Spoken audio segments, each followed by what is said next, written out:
Hello and welcome to a brand new episode of the TraxionGG podcast, where we talk about racing games, esports and sim racing. Today we're going to be joined by Morris Hebecker, CEO of Rennsport, a brand new sim racing platform. So we're going to ask all the difficult questions.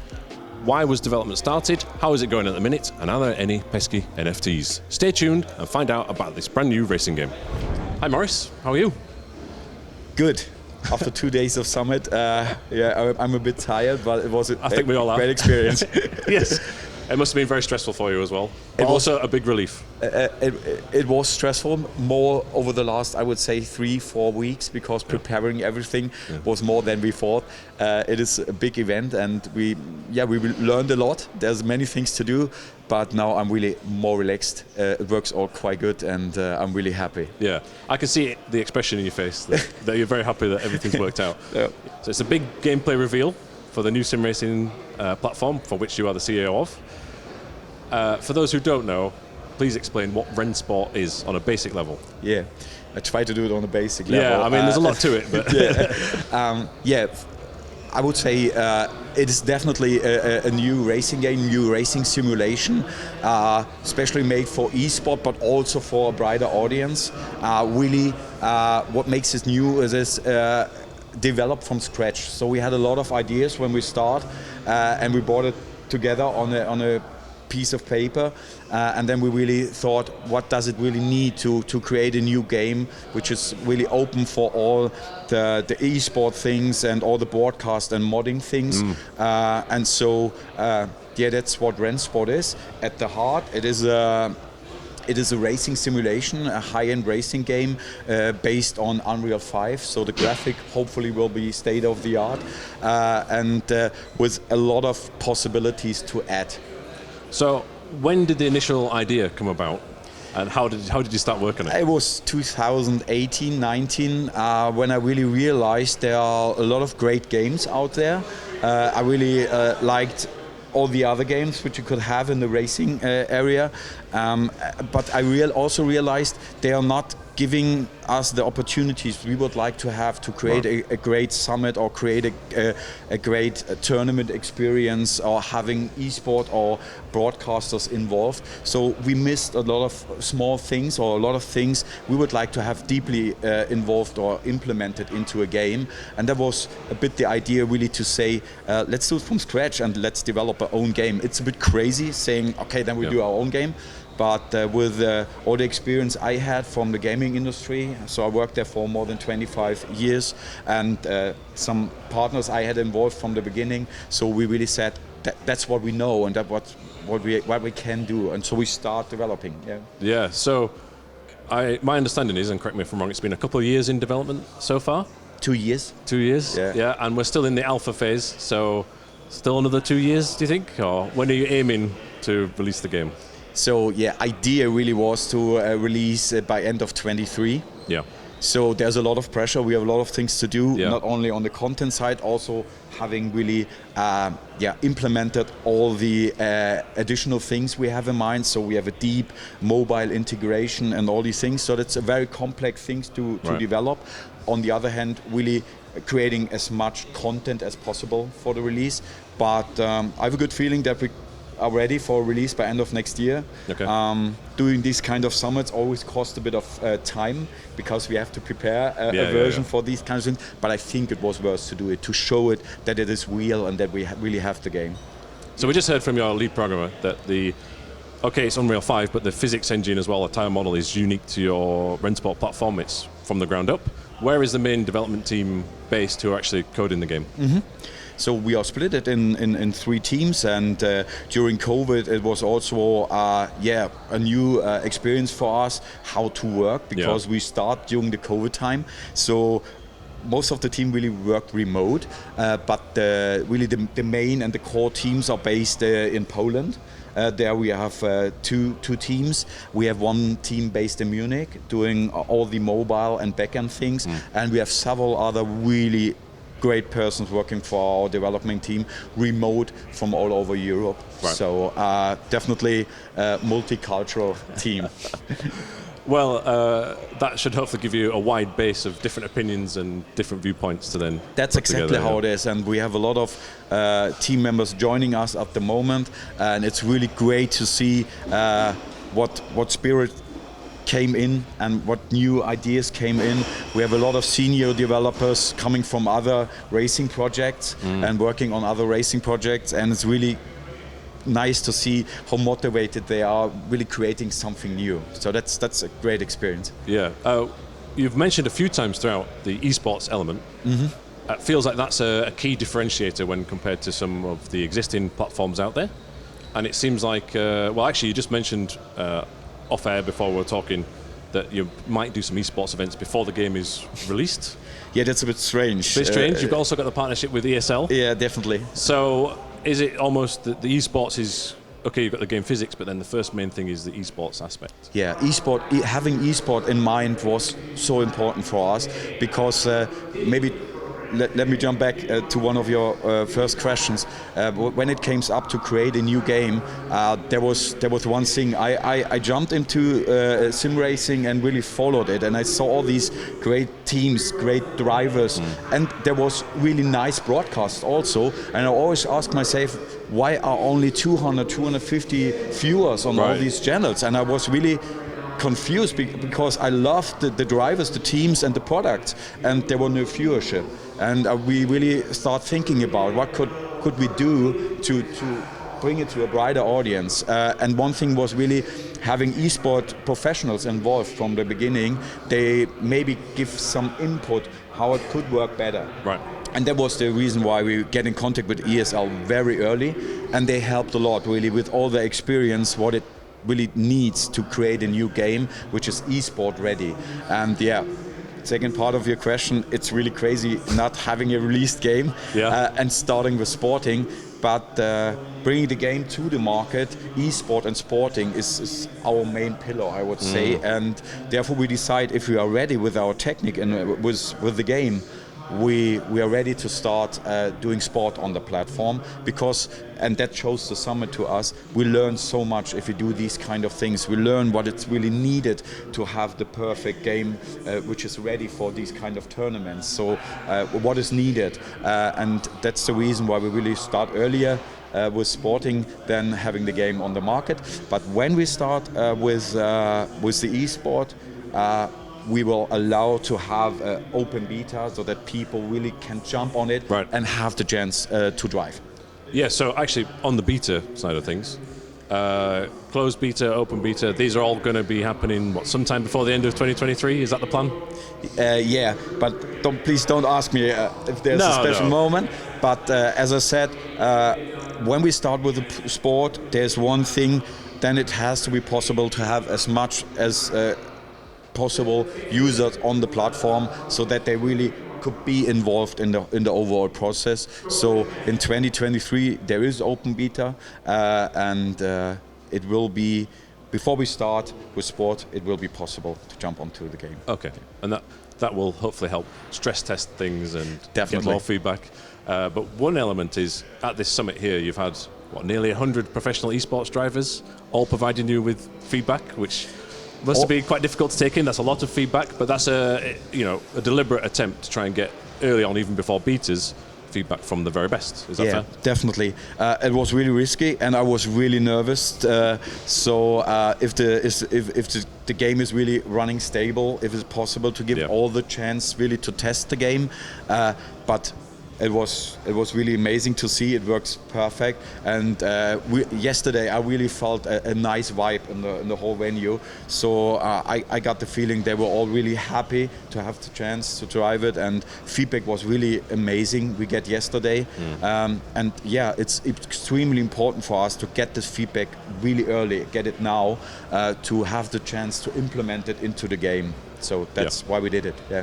Yeah. So once you're gathering the feedback, and then you mentioned there that there's going to be a beta. Here is a LAN event, and obviously outside of that you might have plans for future LAN events, but I think the majority of play, if this is fair to say, will be online across the internet. And in the sim, will there be a system a la other simulators that are out there that have rankings and safety ratings, and ways of putting similarly skilled racers into an online race. Is that something that you're planning for the future? Yeah, definitely. Yeah. So we will really learn from the best, and there are games out there which really makes a great job on this, and we really will learn from these and implement some new ideas we have. But I think it's really necessary to have this kind of ranking system. One really important thing on our side is having one ranking system from the free to enter start, which is really open from the first beginning till the highest level of sporting, so that everyone really has the possibility to jump into the game, and if he's good enough and if he stays long enough and has enough practice, really to have the chance to reach the highest level of sporting. So definitely a very important part of the game. Okay, and another important part will be the content that's in the game. So in this early build, we have driven a couple of GT3 cars from Porsche and BMW, and they seem to be very strong partners so far. Any plans to have additional manufacturers alongside? Definitely. Porsche? Yeah, so we start with these two partners, the cars you could see in the game at the moment. We will have one special car today we will release and show. But yeah, definitely there are two things. We will release more partners within this year and over the next year. Plan is really to have all the big automotive companies and famous automotive companies involved into the game. That should be possible. I think we have a lot of conversations with these guys, and they are all really interested to jump into the game. And yeah, maybe the second question, it will not only be GT3, there will be a lot of more cars. There will be futuristic cars, there will be historic cars, hopefully some open wheelers, so we are open really to implement what is necessary to create great sport and make the community happy. So GT3 was the decision. This is the base where you could bring all the automotive partners together on the same level, because most of them really have a GT3 car which they could use to have one level of cars where you could do sport together. Yeah. So you mentioned a special car there. So as we're speaking, I believe the Porsche Mission R electric car has been revealed, and we've also driven around Hockenheim, but I believe you've got a hill climb. It's going to be in the game as well. Yeah. So tell us about that relationship. If there that's are two things. We will bring the Porsche Mission R into the game today. It's the first time that we showed, the car will drive on the hill climb of Goodwood. Right. So I was really, I'm really proud that we are able to have Goodwood in the game that early. So it was really fun to get in contact with these guys, and they really love the idea we have. And so we got the possibility to implement Goodwood that early. And so now we have it. We will show it today. So try and drive. And definitely will. Yeah, okay, cool. And then we do this roadshow with our Rennsport containers.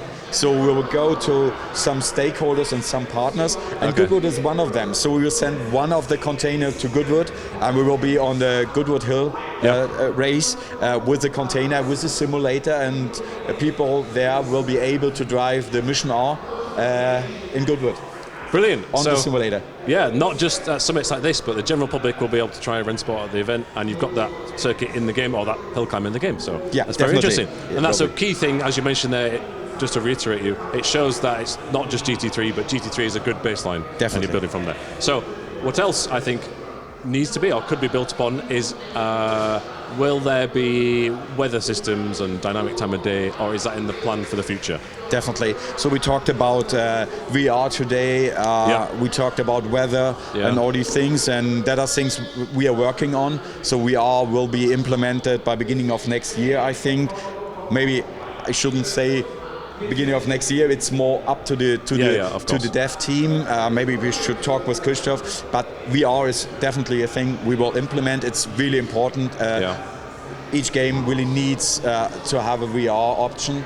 We also not only see it as a VR option for the drivers, we also see it as a possibility for viewership. So jumping into the game and using VR in the pit lane or whatever. So also ideas we have in mind. And weather system, we will have a weather system, hopefully with the release by end of next year. If not, then really shortly after that. Okay, so we've talked about cars and the tracks that might be in the base game and the features, but one key thing that we haven't touched upon properly in this interview yet is the real digital ownership, which caused a bit of a debate online beforehand. You had a strong statement yesterday, which I won't repeat for the swearing, but just to clarify, non-fungible tokens, they're not part of this. They're not part of this. We really, as I said yesterday, the idea behind digital ownership is really bringing ownership to all stakeholders. So, for example, if you have a strong modding community, modders, they are doing such a great job. So they're creating content for a product. So they increase the value of the overall system. And really a dream of me is bringing these guys the opportunity to legalize these content so that we could help not having these content in a gray gray area of publishing, really making it official content and giving them the chance to monetize. These things are digital ownership for me. We are really try to figure out what is the best technology to make that happen. Okay, so that's to be determined. That's what we are doing. Yeah. But as it stands, there's no plans for tokens or blockchain? Definitely not. Yeah, that's fine. That's good to clarify that. And then, let's say,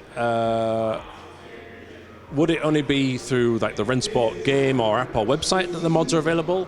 Or can you post them to popular sim racing websites or platforms or services and then still earn revenue through right. So therefore we are looking really for the right technical solution to make it happen, that this content could be distributed as open as possible to other websites, to partners. That's really the idea we have in mind, creating a platform, a technical environment which really allows to connect partners as easy as possible, and having them involved, really learning from these guys and using the value they bring into the whole ecosystem. So that's the main idea behind all these things. So correct me if I'm wrong. So the great idea would be, I'm a modder, I've created a car for Rennsport. There are some tools that might help me, enable me to do that. Yeah. And then I could then effectively sell that online and earn all of the revenue or cut of the revenue. Definitely. So into my bank account. So the problem at the moment is, if you see all these user-generated content, there's a border to make it official and really bring it to own ownership. And the idea really is to legalize these modding things through our platform, and really giving them a chance to monetize what they create. Okay, and so final question on that part of the game. So let's say I've made a track or a car. Definitely. And it's perfect and everyone's enjoying it, and we're going to release that as a modder. I can hopefully earn some revenue. Where does it come in terms of licensing for that particular product? You know, I might not be able to make a Ferrari. Is that correct? Yeah. So do you then look into it? Really, the idea is having our license partners that strong involved that it is able really. Oh, I see. Really, that we could be the part in between to make it an official thing. Right. So that means if we have the right from the partner creating this kind of car, at the end, for me, and that's the future of publishing, I think. There is a platform where you have this possibility for the license, and then for me it's not that important if the internal studio creates the content, or if someone working freelance for us and creates the content, or if there is a strong community and creates the content. Most important thing is that the quality is great, and if the quality is good, for me it depends not on where it comes from, it's only if the quality is good, and then we will find a way to bring it into the game as an official I see. ownership or item. Yeah, that's much needed clarification there, and I think it's much clearer in my mind, especially what you're aiming to achieve with that part of the platform. That's the idea behind it. Yeah, exactly. So moving slightly away from the content in the game and the esports, obviously we're playing this on highly powerful PCs at the minute, but Unreal Engine 5, I know it's not quite as easy as this, what I'm going to say, but it has been designed with consoles in mind. Is that in the roadmap for further down the line, do you think? Definitely. So that's a question we get very often. So you cannot only stay on PC, so you have to do it on console as well, because then you really could scale and so on. Yeah. So console for me it's a bit different. So it's not that open and there are not that much possibilities. Yeah. We have in mind to having the audience involved and getting modders involved and so on. Yeah. Therefore for me PC is perfect, and that's why we really focused on PC. Yeah. But it would be great to have Rennsport also on console. Right. So we had several discussions with other publishers. They are interested to bring it in onto console. There are several things. So we are now really focused on esport and sim racing. And if you jump onto console, you have to modify physics and all these things. And this is really a question, how we can do this without losing really the focus we had for the PC product. But it is an option, and I would love to have it on console. But if we have to cut most of our main ideas, then we will not bring it on console. So we have to figure out if we could have a good product for console, then yes, and if not, we will stay with a PC. Fair enough. So, thank you for your time, Morris. It's been a pleasure. Thank you very much. Final closing thoughts. Your overall impression of the first summit and the reveal and the feedback you received so far. Yeah. I was really, to be honest, I was quite nervous, and I'm very long in this industry, and it was really, it was emotional when we really showed it first, and I'm so happy after 2 days that there's such a good vibe into this area here, and that most of the people I saw were really happy and enjoyed what we delivered and what we gave to them. I really loved to get all this feedback, and it will help us really to do the next steps with the game. And it was also great having you all here. We will do it again. It was good. Okay, that sounds great. Well, it's the final day, so you can get some sleep soon. Yeah, hopefully. And the game has a lot of potential. So over the next couple of years, we'll keep in touch, follow the game. And for now, thanks for your time. Thank you very much. Thank you. Well, I really hope you enjoyed our conversation with Morris there, the co-founder and CEO of Rennsport, a brand new, all-new sim racing platform which doesn't come along very often. For all the latest news on the project, visit the TraxionGG website. We also have our opinions on what the game is like to play so far on there. We also have a video on our TraxionGG YouTube channel. If you enjoy the podcast, please do comment below on YouTube or comment on the website with any questions you may have about Rennsport. Follow and subscribe on either Spotify or Apple Podcasts, but otherwise, keep it pinned.